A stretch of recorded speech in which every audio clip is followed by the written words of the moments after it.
Welcome back to the Witch's Way podcast. This is Kat. And Jamie.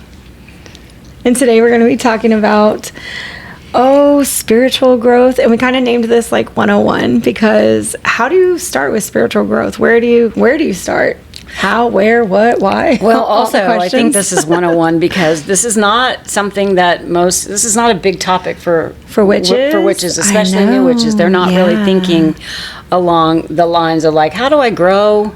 How do I evolve? Especially when you first start in witchcraft, you're really about the tools and I think you're about the tools and the practices and like how do I get the life that I want. So it's really it's about changing your life and not so much about your evolution. And maybe that comes later. I feel like it's come later for me. Yeah. I've been doing this now for 5 years. Yeah. And I know when I first started out, that's not where my head was. Focus. Yeah. But more and more I'm starting to listen to more audiobooks about that and I'm really getting like deep into this is also shadow work. I feel like this is also shadow work. It becomes that. You don't mean for it to be, but as you start exploring these topics, that's exactly what starts happening. You can't not engage in it if you go down that road. And I have to tell you something, I don't think it's very fun sometimes because I discover things about myself that I'm like, I don't really like that part of me. And when I think about, describing like, what does that mean? What is higher self? What do you think higher self means? For me, that is my higher self is a place where all of these things sometimes like pop into my head, or the ways that I react to people, the ways that I interact with people, the way that I think about things that are not, in my view, positive, helpful, more on that spiritual side where you're very loving and my higher self is my higher self is my most loving, kind, compassionate self. That's where that all lives. That's what that is to me, because that's something that I have, because of my history with my fucked up family, my fucked up life, all the shit that happened to me, blah, blah, blah, blah, blah, wah. That we all have. We all have stuff. That everybody has stuff, right? Yep. Some of those things you become, or I've become, I'll just speak to myself, I'm pretty selfish and wanting to control things. And I think that's one of the things we're going to talk about is this part of the how this can manifest if you're living in your ego self. Rather I think than I'm getting spiritual. Like way ahead. I know you are. She's excited for the topic, and I love it. I don't even know how I got off on this tangent, but it's just sometimes these things just come out, and we just have to go with it. I'm telling you. But let's start with like, what is your? So this is about connecting with your higher self, and I think the best way to like start off is to say, what do we think our higher self is? And you already sort of answered the question, knowing what was going to be anticipated in our topics.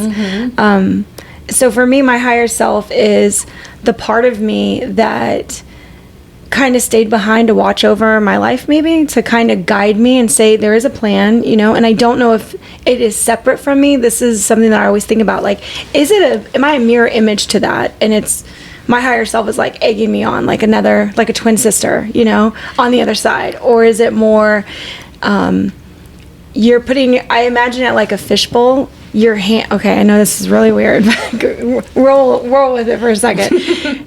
Our physical bodies are a hand inside of a fish tank, and the fish tank is earth, and you can guide the hand and go different places and see stuff and like mess with things, but it is having a separate experience than what you're perceiving. So the feelings, so there's like this disconnect of your hand is in an aqua world, but your mind and the other side of you is sort of outside of that, kind of observing. And it tells the hand, oh, don't go near the crab. Crabs will pinch you and hurt. But the hand is like, I want to get so close and maybe compare how big I am to this thing. So there's this wandering part of ourselves. And I just wonder if there's a bit more stayed, I don't want to say stuck, in the astral, and like we're just the hand part of it kind of coming out. Can I just say something here? Of course, anything. I'm going to say something that's probably going to surprise you, but sometimes when my daughter talks, I think to myself, how did I make this amazing human being? Oh, stop it. What? I didn't think you were going to say something like that. Like, she's like so amazingly elevated, and especially compared to her mother. You're like, how did you come out of me like that? Because it's just like, this is where we realize that we're two totally different souls, and that just me being your child doesn't make me, you know? Just like your mom being your mom doesn't make you you. So when we look at, I mean, this is a topic we've already talked about, but that generational trauma shit, that we do get stuff from our parents, from our past, from our experiences in life, but we are also something else that isn't bound by our current relationships and our current family members. We're not bound by that. Well, if any of you ever looked at your kid and been like, how did that beautiful human being with that beautiful soul, oh, Mom, how did I make that? And I just feel like, you know, we've talked about soul groups and things like that, you know, before we believe in that we're part of soul groups and we've been here before. Together, it's just such a, and blessing is not even a strong enough word for it, but it's just such a wonder to me that it is really fucking cool that this is my daughter, that and when I hear her speak about these things, the fishbowl, I never would have imagined that. That's kind of a cool way to think of it. Yeah, it's so we're part of something bigger. The hand doesn't know it. We're in another world that the rest of us doesn't need to be in, you know, and it's a way to, if you can come up for yourselves, if you can come up with a way to think about you being a spirit that is way bigger than what is in your body, it really gives some perspective to like our purpose here and what we're doing and how to wisely use our time here. That's just what I think about. Well, another way that we can think about that is that your higher self is the part of your spirit that did not incarnate. Yeah. So our spirits are expansive and trying to fit into that human body that has so many limitations. I feel that. So, you know, spiritually speaking, I really do feel that it's just not possible for the spirit that is so vast. Yeah. Because if you think of our spirit is everywhere, and then here we are in these, you know, little 5'5", 5'5", you know, 150 pounds when my wishful thinking. How we envision human ourselves. Body. Yeah. You know, you can start to like understand why we're faced with these challenges here, because if you think of the spirit is everywhere and endless, and there are no limitations. Yeah. And you know, all the things that I feel like we write about in fantasy, you know, telepathy, things that not everybody's achieving just yet here on Earth. Those things all come naturally as spirits. And I think that that's why we get here and have such a tough time, because we don't like this limiting body that we're put in. And you're like, wait, we have something called time now where we have to wait for things. It's not just instantaneous. Things happen and we can move, and there's free will. Plus then there's control, there's limited resources, there's all this shit we make up in our world to work through. Yeah, but you know what the crazy thing is? Like, our spirit remembers. Our spirit remembers that we're part of this collective source. Yeah. And that we're all part of this energy. So there's almost like this inner battle, if you will. Yeah. Or conflict. Or the incongruent. Is it incongruent is the right word? Yeah. Where things just don't mesh. Right. You know, it's like there's that struggle and tension between us being spiritual and us being human. And I think that when witches get into witchcraft, that's one of the things that they really struggle with. They're like, wait, so magic is real, and I can, you know, there's all these possibilities. And if they try to make that make sense in the real world or in the physical world, then you're like, that's fantasy. And there's this constant battle between fantasy and fiction. No. Nonfiction. Fantasy and reality. Fantasy and reality. Thank you. You know, I like alliteration. Fantasy and fiction sounded better, but it's not right. So that there's that sort of tension or pull between the two things. And I think that's for anybody on a spiritual journey. We can be inside ourselves and feel and in our sacred spaces and with all of our tools and the beauty that surrounds us. And then we have to go out and like get in traffic and go grocery shopping, and we're like, why do I gotta do these stupid ass mundane things? I don't wanna. Like, I wanna live in this other place forever. You know, I wanna be in that realm. And each sign experiences it different. But I know, since knowing I was a Pisces from a very young age and understanding what that really meant, I've always tried to keep my feet on the ground, because I always read Pisces live in a fantasy world, you know, and I never wanted to. Well, they're kind of like in the cloud. They're in their dream. They're in their imagination. They're in their imagination where everything's, you know, sparkly, and there's unicorns and, and Pegasus, everything. Flying horses. So why does this higher self matter, and why are we talking about this, especially to our audience, which we think are like really beginner? I think beginner witches is who aren't like really, really developed. So maybe you don't consider yourself a new witch, but you've been practicing a long time, but you don't know how to deepen your practice. Get further, go deeper. Yeah. I think that's part of it. So, this brings up the point of like ego. And we were talking before this. I'm like, well, what is ego exactly? So ego in psychology is your self-identity. Okay. But it's the identity part of yourself that is, you need to secure your resources. You need to be safe. You need to be fed. You need to. So it's basically I. It's all the I words. Yeah. It's all the I's. It's all the needs and wants for yourself, and not necessarily. There's not empathy in ego. Mm-hmm. Ego is not worried about how other people are doing or if they're okay. Mm-hmm. Ego is about self-preservation, just making sure you get through, and that can get down to wars over resources, right? We have that here on this earth. Like, this is absolutely the fight over we just who's in charge or in control. We just went through a hurricane, and listen, the hoarding, the amount of people that go into the stores. They had to put limits on you buying things. When I went to the store, it's limit 2, right? Because people would go in and buy up everything because they're so fearful that fear is leading them. The fear is there, so that's part of it too. And they don't want to be the ones without. Yeah, so we've learned as groups of people that when you're the ones without, it doesn't mean that there's going to be help coming for you. So we've also given our society this idea of, if you don't take care of yourself, nobody's taking care of you. Like, you're on your own. Well, survival is a basic instinct for just the human. I mean, we're the body. Yeah, we will, that's what ego is. Yeah, we'll do.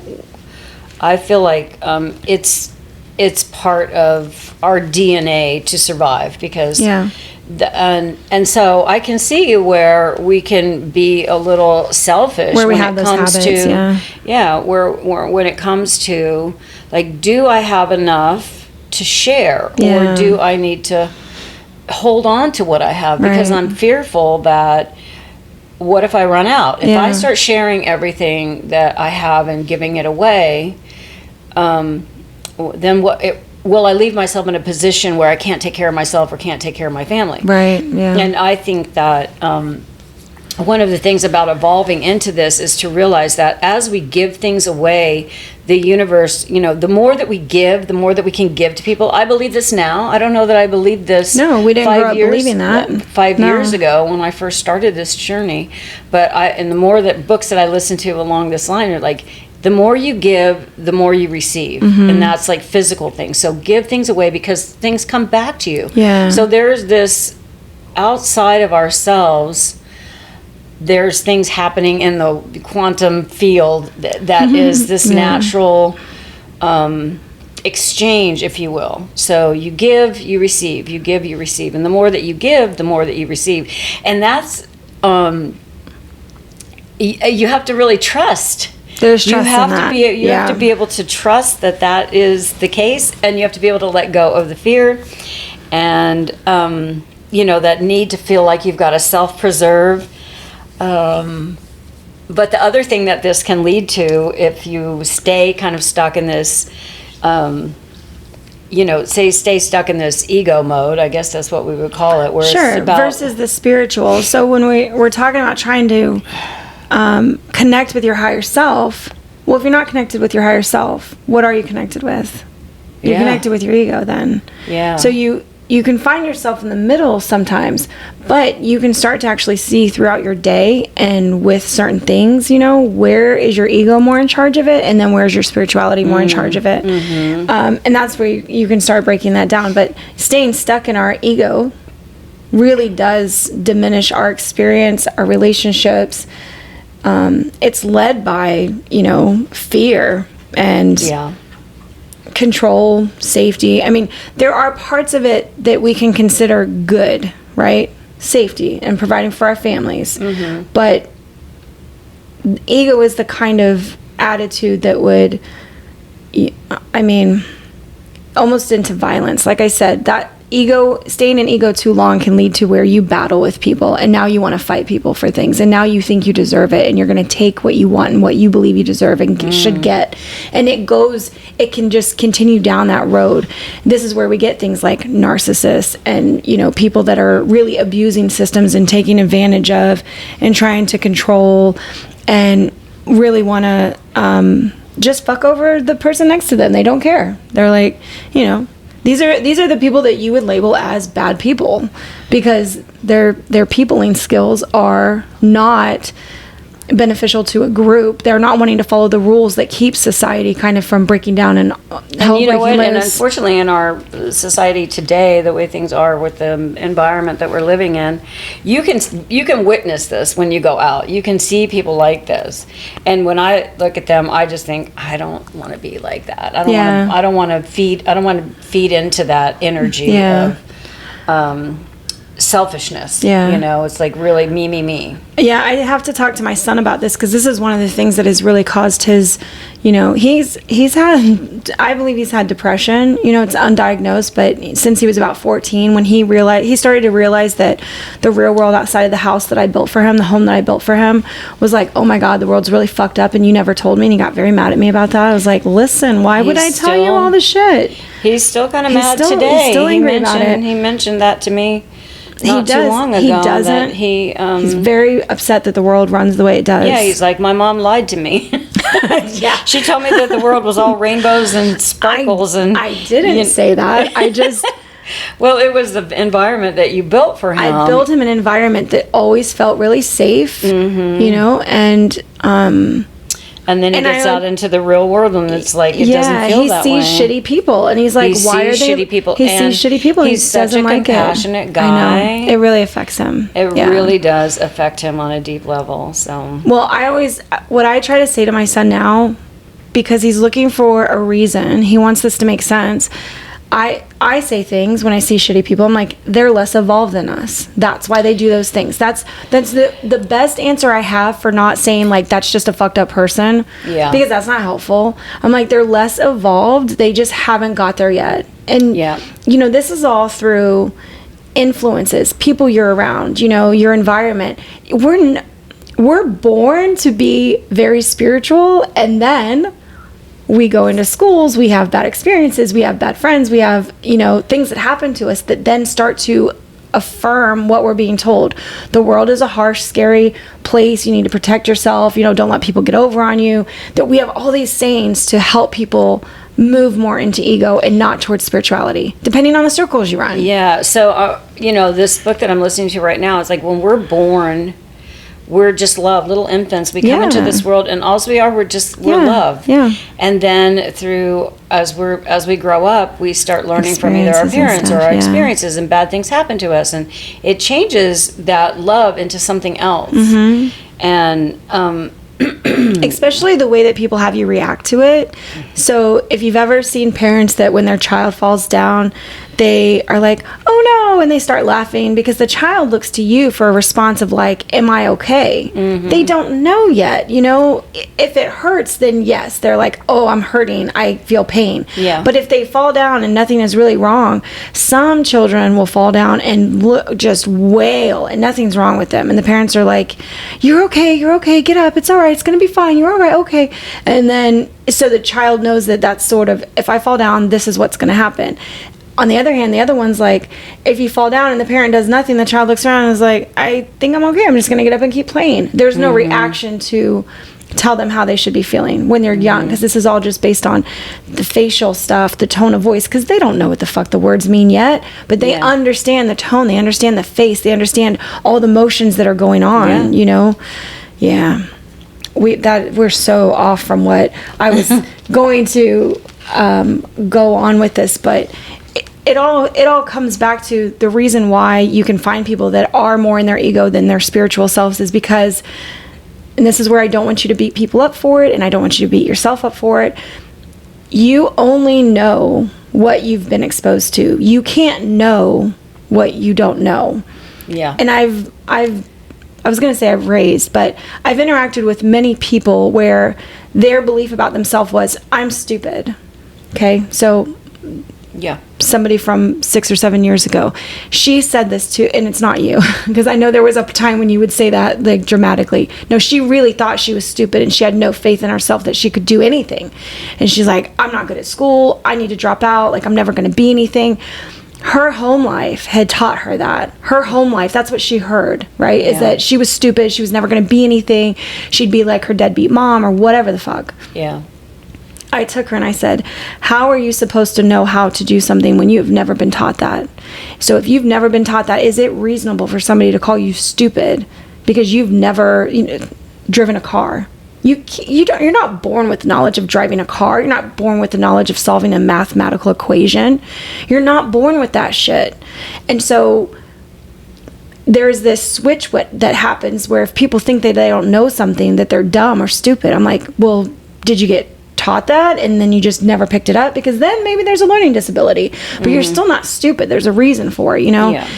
Changing somebody's mind about themselves in that place of ego where it's like, I need just to survive because I'm too dumb, too stupid, never going to be anything. Yeah. They couldn't think about the spiritual stuff like that. How the fuck is that going to make them money, provide them security, learn any skill in life? So they never, ever switch to that. It takes people like us to really say, hey, you're not dumb, you're not stupid, you're not fucked up, you're not your mother, you're not your father, you're not your past mistakes. Even you can change yourself every single day to be the new thing if you come away from your ego.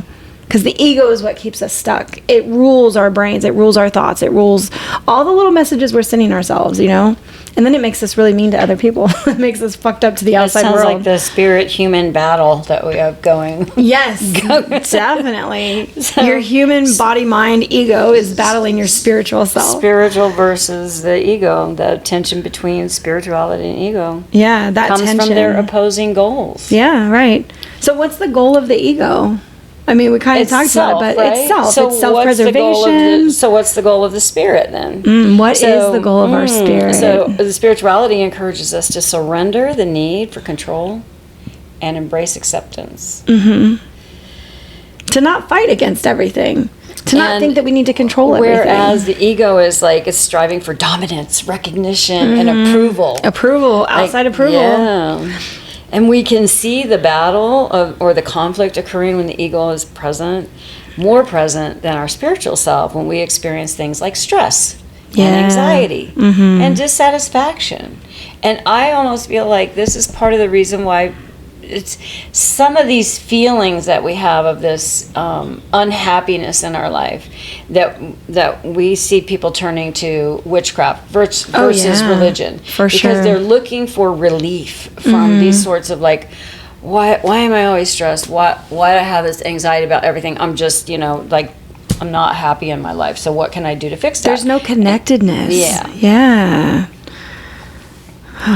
My mind is swirling on so many thoughts. It's hard to form like the next sentence at the moment because I've personally gone through this several times in my life, and I know that in these last probably 10 years I've gotten so much better because I'm with a very healthy person. And so when I do need to break down and fall apart, I have somebody that's there and I'm not going through it alone. And that's been something for me that has helped a lot.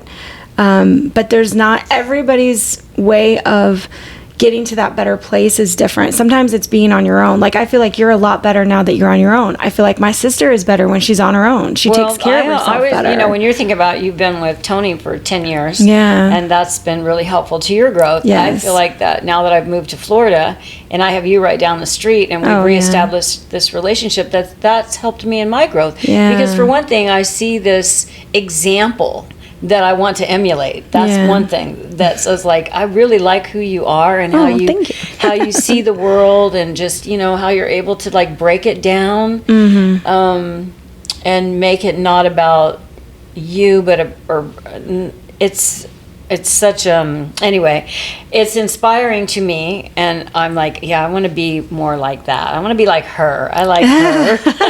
I want to be more like me too. I wish I was that elevated part of me all the time. Where you see yourself? Yeah, like where I know and I feel really good about it. And then there's other times like, when I've got the anxiety and the stress, that's when I have to turn to my tools like mantras to bring my vibration back up, because even as great as I think I am and how hard I've worked, because I love myself. I love who I am. I fucking love myself. I think I'm fucking funny. I think I'm cute, adorable. I like the way I dress like a weird little grandma witch. Like all the things that I love about myself.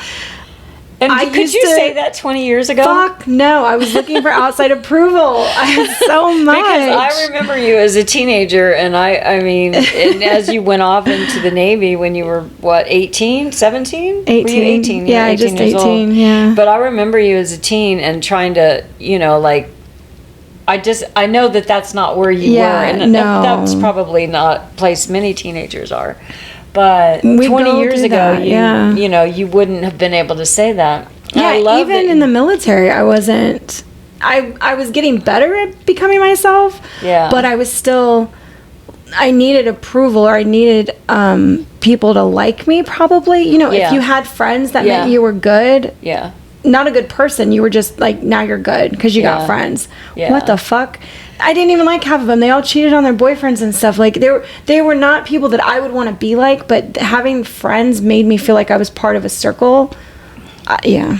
Well, I want to go back a couple of minutes ago because something that you said made me really think about our audience and where they might be. So you said even though you feel like you're really elevated, there are times when you still feel challenged. For sure, absolutely. Well, you feel challenged with that, and you have to like recenter yourself and go and use the tools. Use the tools that you have, of witchcraft, that you know that you've learned over the years that help you like come back to that place where you're feeling more at peace and spiritual, I guess. I don't know what you would call it when you know you get out of sorts. You start purposeful. I think I bring it back. Yeah, because I think I bring it back to purpose. Because when we get in our ego, I think we're just thinking about how to get to the next day, the next minute, the next meal, whatever that is. When you think about your purpose here, it's bigger than all of that. Like I literally have to almost like take a step out of my body and look at my situation from my higher self and say, how serious is this? You're stuck in traffic right now. Why are you pissed off? You know, everything's annoying you. I like even coming over here today after, you know, it's very stressful still after the hurricane, and there's little things that annoy me that I don't know why I let them get to me. It's like, just don't let it bother you. Right. And so the whole way down here, I was saying, let it go, Jamie. Let it go. Let it go. That's not a big fucking deal. It doesn't matter. Like in 2 weeks, you're not even going to think about this thing. Let it fucking go. So don't stress yourself out about it today if in 2 weeks it's not going to be a big deal. There are other times when it's a big deal. If my husband or my child were to pass away, if a family member were to pass away, that's a big deal. And every day you would need something with that, because that is stress when you lose somebody, right? Yeah. But being stuck in traffic, having annoying commercials on every fucking channel, and I can't listen to any music and vibe out while I'm driving, like all the radio voices that just annoy the shit out of me. I hate commercials. The stupid car start thing that I can't turn off, where every time I stop at a stoplight, it turns off, and then I gotta release the brake, let it go again. The car start. It's the automatic stop start thing. What is? Don't even get me started. Why did they make that? Why did they do that? I don't understand that at all. I don't know. That's the dumbest thing ever. I don't have a car that does that. So what we're talking about is newer cars or some. And that car's like 6 years old, I think. I don't know. My car's like it's 2016. It's whatever a that Ford is. There's something in some of the new cars where when you pull up to a stop sign. Or when you stop, the car shuts off. The car shuts off, and some cars have a button or a setting where you're like, you just take that off forever. This car doesn't have that. There's a button that you would have to push every single time you get in the car to turn that shit off. Oh my gosh! But I'm always like, it's not that bad. It'll be fine, and I try to work with it. And then by the 5th stoplight coming down here, I'm like, all the fucking engine, everything. I'm just like, oh, this car annoys me sometimes. I guess the point is, so stupid though, right? Like as elevated as we can be sometimes, and we're like in our zone, in our spirit, like, I'm really vibing with the universe. Oh my God, I love everybody. I know. You know, I mean, throw me in some. Hey, no problem, sir. I don't. That's okay. You go ahead. I hope you're doing okay, even though you just cut me off. I hope. I had that experience. Hey. I was like, Elevation. I went around somebody. I was on 75, I-75 yesterday, going up to see a friend, and I'm in the like middle lane, and it's 70 miles an hour on 75. And so I'm driving, and then, of course, somebody is in the center lane doing 55 miles an hour. So, I'm like, I go around and I'm like, are you on your cell phone? And then I looked over as I go by, and she's not on her cell phone. She's just in her zone. And I thought to myself, as I went by, I was like, I hope you're okay. So that's me being my higher self and not being like, get the fuck out of the way. Yeah. Get honking in the slow lane, you dumbass. Yeah. It's been... You're going to cause an accident. God. So, what is this the difference? How we can see ourselves as that spiritual being versus that ego? Yeah. So that's really an example of that. It's part of it, right? Yeah. Because you go back to these, I want to call them more base emotions, right? Yes. These base. It comes out in your emotions. That's where you can see it. You want to gauge, you want to judge this. And we have a podcast coming up that is about this stuff, right? But if you want to gauge or see where you're at, look at your emotional responses to things, because that'll tell you where are you. Okay, if you are that delightful Mayberry person that's waving at all the neighbors and everything's going great and there's a fucking whistling bird on the wire or whatever, you're in your spiritual zone right then. You're at that elevated place. You're your higher self at that moment. Yeah. But if you're I was trying to think of a funny movie. I was thinking of some of those ones that are the spin-offs of serious movies, I don't know. I can't think of any now because I'm on the spot. But so I just saw people. something that might help visually. So I saw this. It was, if you can imagine, a drawing of two human figures. Okay. They don't have to have faces or anything. But one was here's my anger level when I'm not angry, and it just had one little red dot, maybe in the middle of it.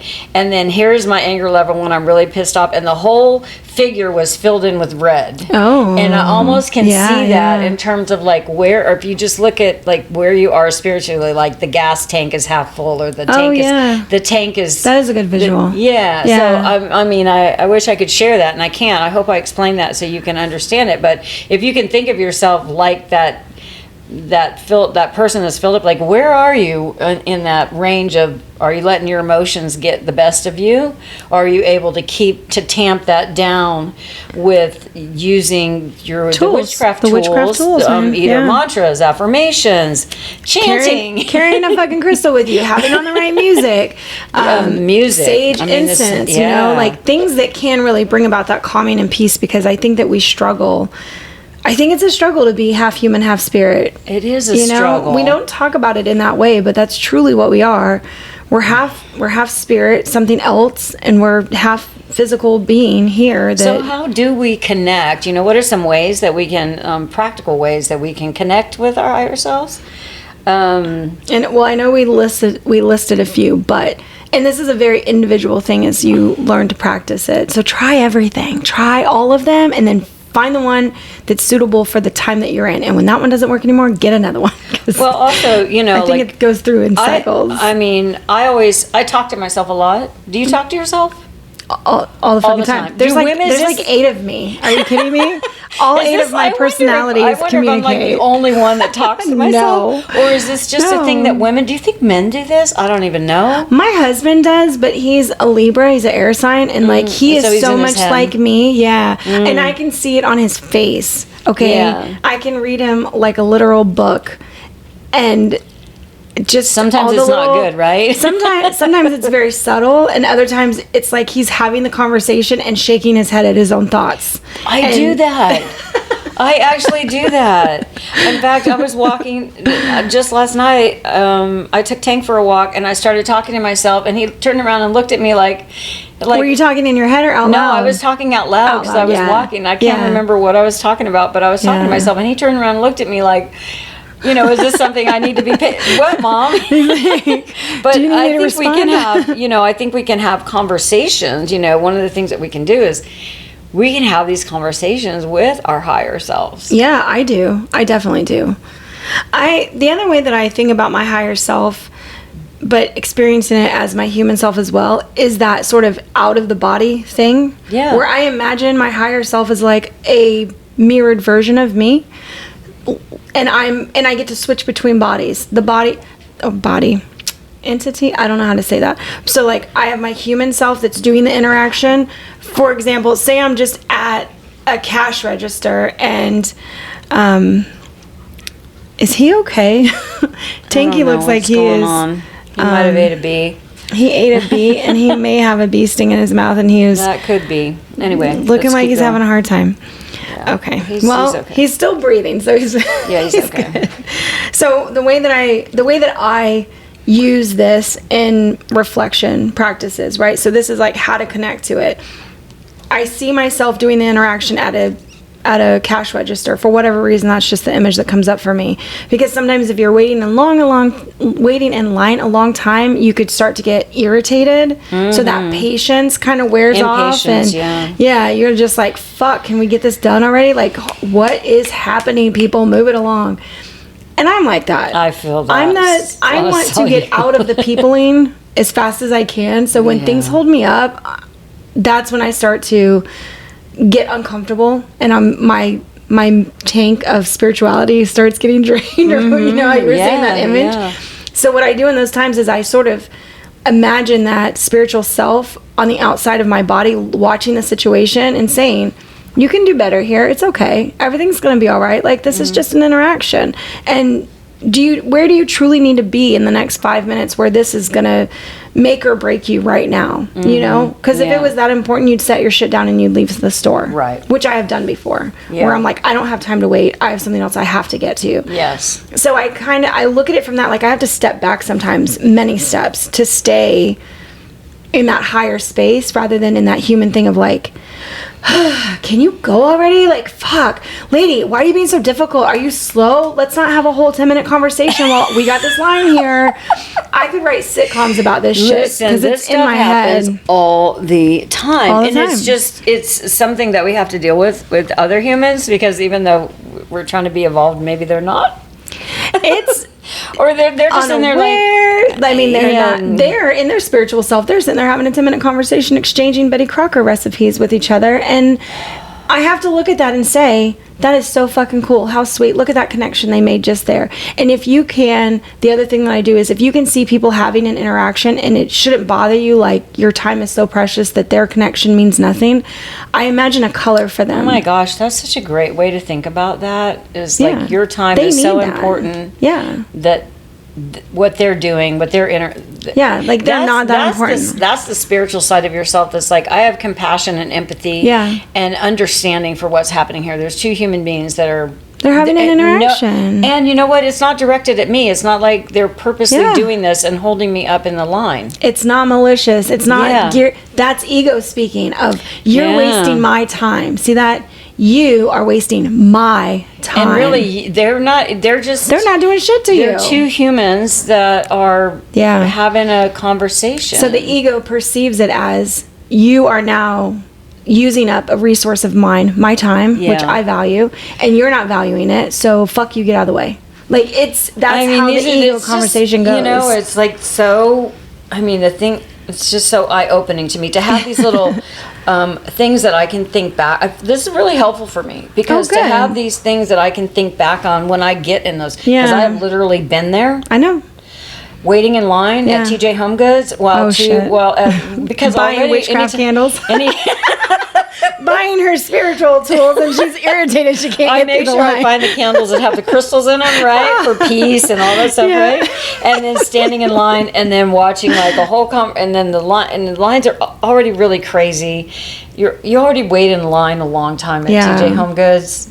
They're usually really busy. Yeah. And then it's like, next up, teller number 5 or whatever, aisle 5, whatever the heck they call it. They make an announcement. Cashier number 5. Cashier number 5. There you Thank you. I like teller number 5. At a bank. But then you see people like, they're sharing stuff, and I'm like, what are you going? Listen, you guys heard the weird noise. She literally had her hands all over her face, manipulating it and contorting it like it was physically painful to go through that. You know what? And I'm going to really think the next time that happens to me, where I get impatient, because that's usually what's going on. There's impatience, they're having a conversation, and maybe the cashier's still ringing them up, but they're having a conversation. So as the conversation's taking place, the actual work that's being done, if they're ringing up, maybe it slows down a little bit, or it feels that way to me. Right. And then, so I'm really going to think about that interaction between those two, because I want to be nice to people and I want to be friendly. So if I get up there and then I strike up a conversation with the same cashier or a different cashier, I don't want the people back. I don't want that energy coming from behind me like, shut the fuck up and get your shopping done so that I can. Do you want to feel rushed, right? Do you want to feel like your time is still insignificant to everybody else? No, I don't. It's providing that grace for everybody. I don't want to feel that way, and I don't. It's just like I don't want to put that energy out there, and I don't want that energy directed at me. Yeah. So what do? I like make myself aware. So that's what this, and becoming our higher selves, I feel like, is where we have to start becoming aware of these things that we do. Self-awareness, yeah. Yes, self-awareness is such a huge part of this, and starting to recognize. And I know over the 5 years that I've been here and I've been practicing, the self-awareness has become a huge eye-opening thing, like revelation. It's been like a total revelation, because I don't know that I was very self-aware, or I was just I was kind of like in my own world. Yeah. And then all of a sudden you look around and you're like, oh God, there's other people in the world besides me. Well, and you could think of it that way, or you could be like, all these other people in the world are so annoying. Why can't I just live somewhere where there's no people and have everything that I want just the way I want it, and nobody bothers me, and I just do what the fuck I want? That's all ego. I mean, that's living in a place where we didn't come here as souls to have all of our needs met instantly and live in this place where nothing ever bothers us. No, that's where we come from. That's why we struggle here with the human soul, like, squished together in this fucking sandwich of a thing that we are. And we're like, we feel discombobulated at times. Like, what is the fucking purpose sometimes? What are we doing? Why? I just had this memory of either listening to Destiny of Souls or Journey of Souls. Oh, yeah, those are good ones. And where so in those books, it's a hypnosis. Some of it is hypnosis, right? Is it? Going, oh, yeah, like that's right. It's the studies, the studies are. Yeah, that's where they gain the knowledge. So, so they gain the knowledge. I can't remember the guy's name, it's Michael something. But anyway, I remember, so the spirit, so they're under hypnosis, the patients or whatever they call them in this, that the man studied, are under hypnosis, and they're talking about life in the spiritual realm and how everything is, and how and you know what, it's like that. It's the perfect, right? It's like the giving and the kindness and the grace and just all of these things and there's no rush of anything. You're just like, okay. I mean, like, everybody's kind and patient with each other. So that's part of who we are. And then we come here and we're dealing with human needs and human, like, real things, and people that maybe annoy us, and we have to try to remember who we are, really. Yeah, who we really are. That's our higher self. That is our higher self. So, and I think what we had started out with this conversation was like the practices that we could do. We talked through some of the instances where we could use practices, for sure. For sure. But I know that, I mean, there's many that you could look up online too. Please don't think that this list is like the end all be all. But I know meditation is talked about a lot. Mindfulness is talked about a lot. Mindfulness is just paying attention to what you're doing. Like, from a perspective of, that was a thought I just had. So you're very reflective with yourself. And meditation is where you're trying to sit and allow the thoughts that come through, observe them, but don't absorb them. So you're not really trying to solve the problem when you think of it. You're just like, oh, okay, I see that I have that in my brain right now. These all change over time as we go through experiences, what we worry about, what our fears are, what problems we're still trying to solve. That keeps us stuck in a place that doesn't allow us to evolve and connect with our higher selves as much. That's why we set aside time. It's hard to be in that space of mindfulness and meditation all the time. You have to set aside the time, small rituals to do that.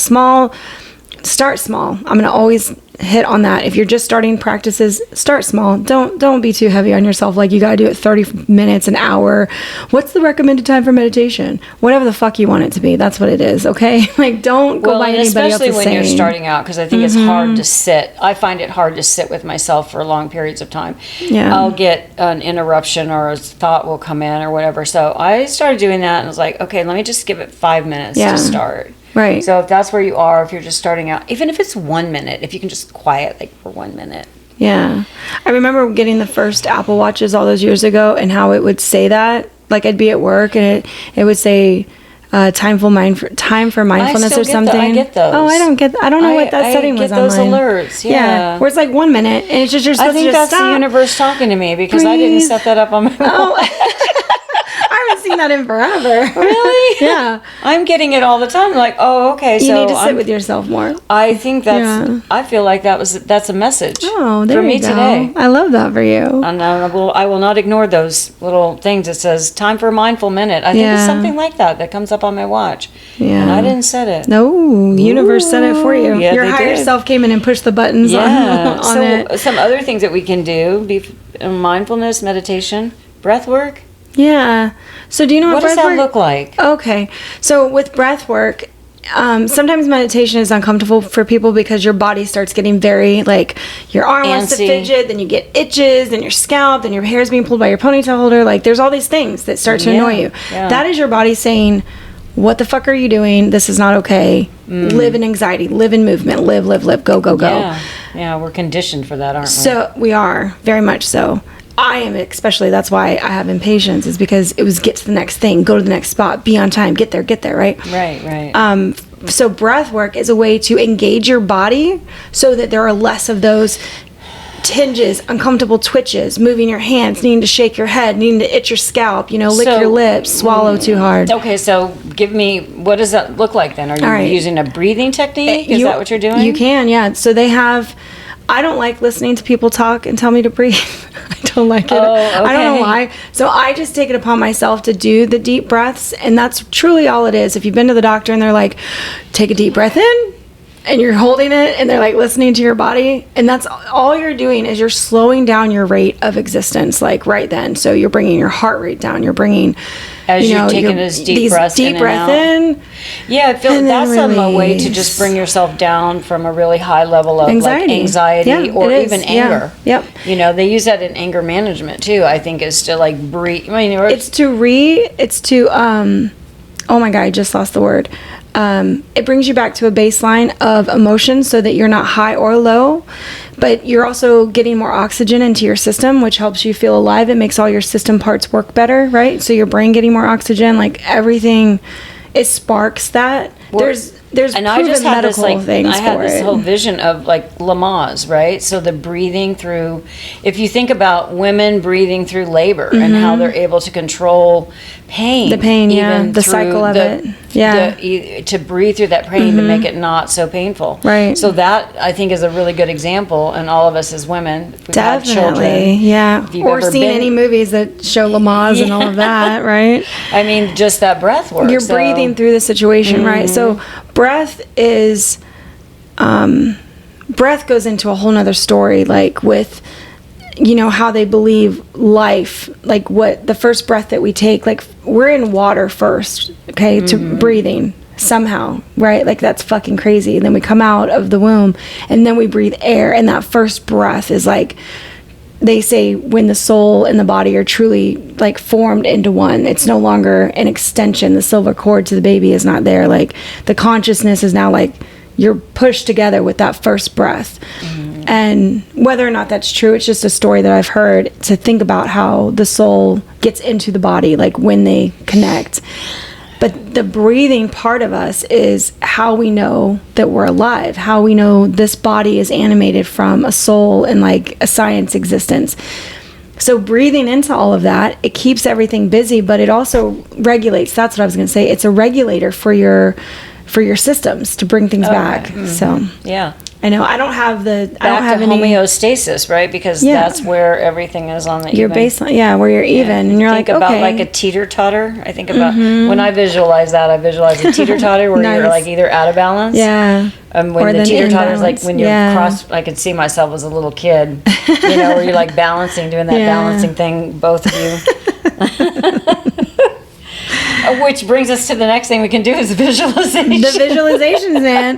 I'm very good at visualizing. Have been. I think that's part of my Pisces imagination thing. But my visual stuff is all the time. And then walking through nature, forest walking, nature walking. I mean, beach, whatever your place is for that. I feel like when we get into nature away from other people, we start to really find peace and balance within ourselves, because what the fuck is going to stress you out there? Like, what are you going to be worried about? That the tree is going to take your grocery money? Like, I don't know what to think of that could be scary.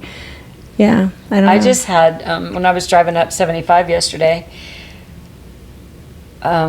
I smelled fresh grass being cut. Oh. And the smell of, when I drove past something and they were like mowing a big field, and this happened like a couple of times on my way up there, and I smelled that grass, and I was like, oh my God, it smells so good.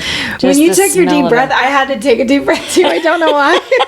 It's like a yawn or something. It's like, I feel the relaxation of the smell of nature.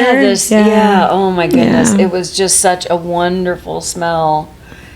So another one is moon rituals, which we just had this wonderful supermoon.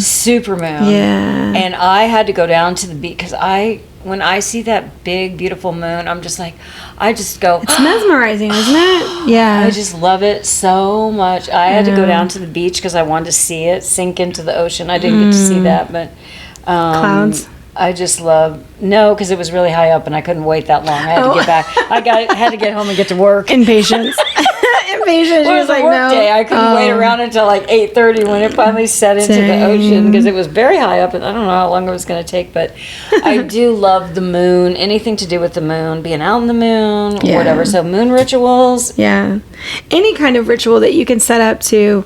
So all the practices that we just listed, you set up a little ritual to like when you're going to do that. All right. Maybe you only do it once a week. I'm going to do that every Tuesday night or every Tuesday morning, or, whenever you have the most time to yourself, because you don't want to be interrupted, because that's not peaceful. That's not helpful, Yeah. When we talk about doing even spell work, it's like, take off your watches, set your phone on silent, like really have that time for yourself. Put the dog away. Yeah, anything that's going to interrupt you, tell people like, hey, I need 10 minutes, don't come in here. Yeah. I always tell my husband like, hey, I'm going out to do my work. He knows what that means, my spell casting, whatever I'm doing. Mm-hmm. And he doesn't come look for me, he doesn't ask, everything will wait, The only one who interrupts me is my kid. So that's it. He's just like, I know you're out here, are you done yet? It's like, I'm not, thank you. What do you need?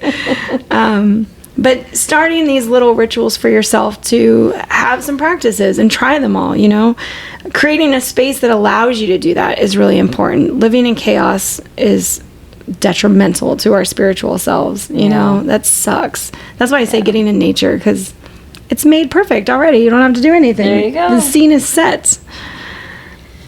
I guess probably the last thing is knowing that when we sit with ourselves, our intuition gets a lot better. You're learning to listen to yourself. You're learning to tap into something that is not innate as we get older, because we lose that through programming and experiences as we're being raised, So you can start to really receive messages from yourself, or little hints of like, ooh, I should look that up, and then that leads you to something. And it's always these stepping stones. Yeah, I love that. That's what I get from a lot of my setting alone times. I'm like, ooh, it leads me to something new. Yeah. And I like it. More information for me. Mm-hmm. Go ahead. We're both sitting here ready to go. So I think in that space, when you're like in that space and you get little messages or whatever that kind of leads you, one thing leads to another thing, that whatever that is that comes up for you during that time when you're like in your zone, when you're in nature, or you're under the moon and doing whatever you're doing, whatever those thoughts are, I guess there's a part of that you need to trust in that, definitely. Whatever messages come to you. Yeah, trust what you're receiving. Yeah, whatever you receive, trust that that's coming from your higher self. Yeah. I feel like that's coming from your higher self, or even spirit. That's what your intuition is, right? Your higher self is trying to speak to you, that feeling that we get, that gut feeling to lead us somewhere to do something. That is your higher self. We believe that's your higher self talking to you, trying to lead you to something that's going to make it better, that's going to help your life purpose, that's going to help your existence. And I think when it, if it feels uncertain or goes against what other people expect of you, lean into it more.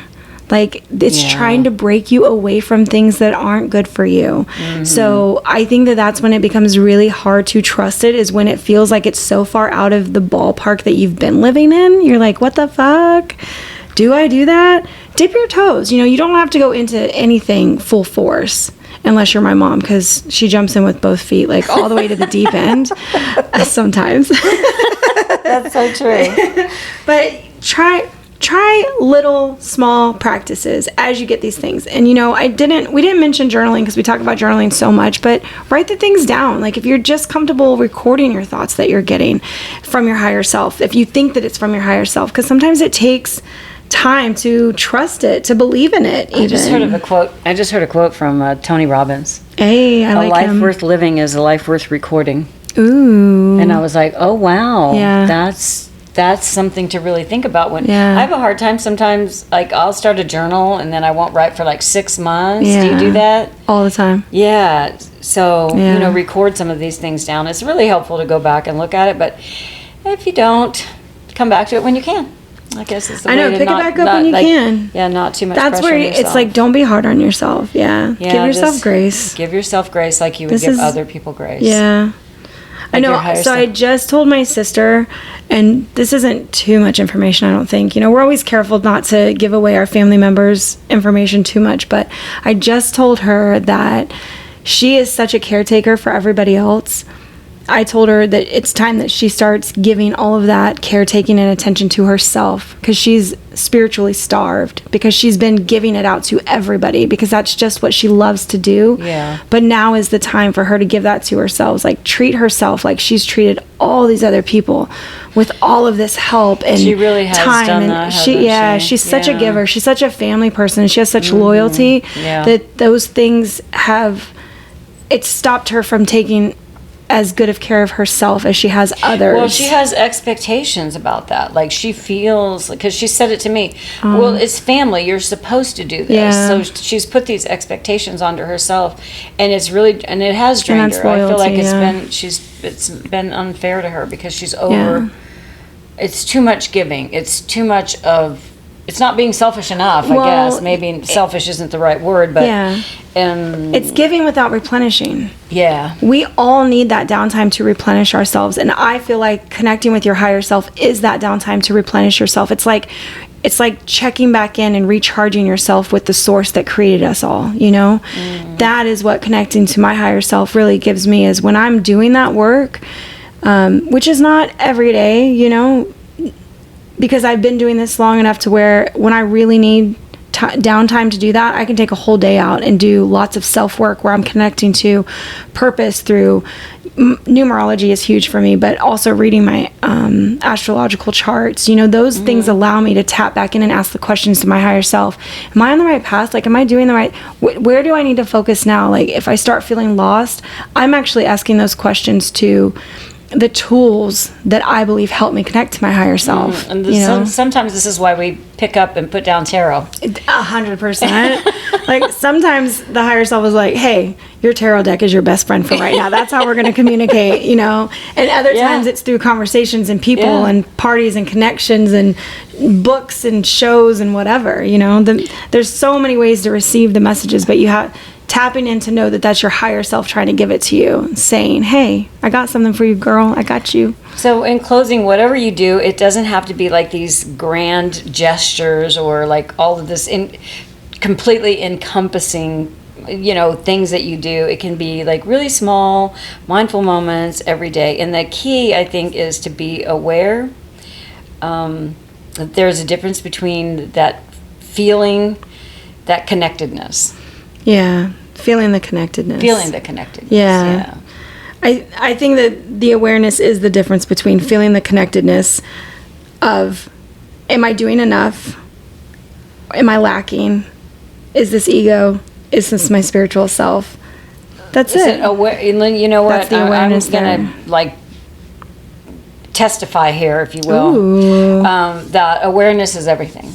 For me, awareness has been everything, because it's opened my mind to not being the selfish person or not even selfish person, but kind of a closed off person that I was for like so long because of the hurts and things and my experiences in life. It sort of made me closed off to where I was blind. And then all of a sudden, not all of a sudden, because it's been a progression that's happened over time, where like I've opened my eyes to see this bigger picture of the people in my world, the people outside of my world, just the whole world. So awareness, I just can't even. You had to get outside of your ego to acknowledge the world around you. Yeah. Because that's sort of like when you build that wall around you, you're building that wall so that your ego feels safe and protected. And it's like, yep, this human's going to survive. It may not be very happy. It may not have the best experiences, but it's going to fucking survive until it dies. Whereas the spiritual self goes, how many experiences can I have that better the world, that better my life, that better, we're looking at a different purpose. It's wild. I feel like we definitely could go on and on about this. We could, but we have another episode coming up very soon that gets into more of these topics, which I love. So we love you all, and we will see you on the next podcast. See you on the next podcast, witches. Bye, witches. Bye.